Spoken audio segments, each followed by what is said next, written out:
So today my video is about different ways we self-abandon. The reason why I'm bringing that so that you can understand the scope of what I'm talking about, and some of those would really surprise you in as much as it has surprised me. So, and also my biggest intention is that you would see that into more deeper perspective and relate it with even more deeper. So we talked about the surface level where we think self-abandonment is not taking care of yourself, uh, like not wanting to do things and all those part. But what I wanted to take to some of those examples now is like self-abandonment can come from one of the instance is when you have a good friend and you have a misunderstanding and you know the mistake is from your side but you don't want to patch up. So just think about it. It's like you are not just abandoning something of you likes to connect, but you're still rejecting that. So that's one example of self-abandonment. There's another example is that not owning your mistake. You know that there is a mistake happened, and then where you should be feeling just saying sorry or or act on it and continue further to that. Like say for example, um, some situation where you think okay, like somebody has proven you wrong, and you don't want to patch up, and that's where again there's a self-abandonment, especially with kids. It happens when you have teenage kids and they reply back and you don't want to again come to terms with some of the shortcomings you have or acknowledge that. So that's a self-abandonment. Rejecting an emotion.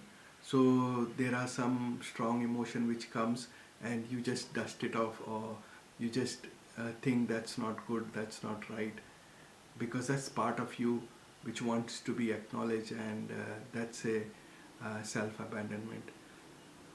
There can be cases where you think you are not worth celebrating small wins. You have achieved something, you went out of your way, you did something which you were not doing.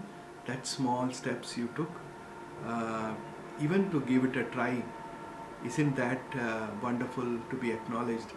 And many times we don't do that. We have not been taught to how to celebrate ourselves and our small milestones, because people around us might be very busy and we ourselves get into that chasing and finding ourselves lost. So celebrating in those small moments, if you don't, it's again an example of self-abandonment. Um, then there is don't feel comfortable resting. For example, you want to take a rest and just wake up late, or go to get away from a group and ask for a like you want to rest. It feels like something wrong in doing that.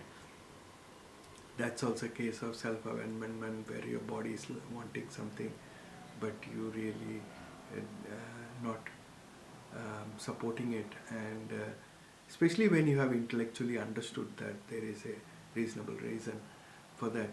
um, yeah, like, so that's another, goes to my next example is liking something. Say for example, you have analyzed something, you want to buy certain dress, or do something, join something, have something, and then you just let it go, like you don't want to act on it, you ignore it, discard it.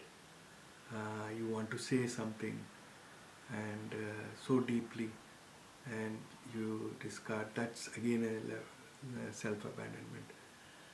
And like examples of and also negative examples of you bitching about other people, and it's also self-abandonment. You want to take attention. Too much of scrolling on the social media is also self-abandonment. um, Not exercising at all, binge watching, these are self-abandonment, you rejecting yourself. So these are some of the example I hope make sense and expands your understanding around self-abandonment. And I will connect it back to how we get stuck. So this is what my joy is in sharing this knowledge around the series of stuck paradox. And I would like to uh, welcome you to connect with me in Reclaim Self. Ashok Alexander here, and wishing you a beautiful day ahead. Thank you. Talk to you next time.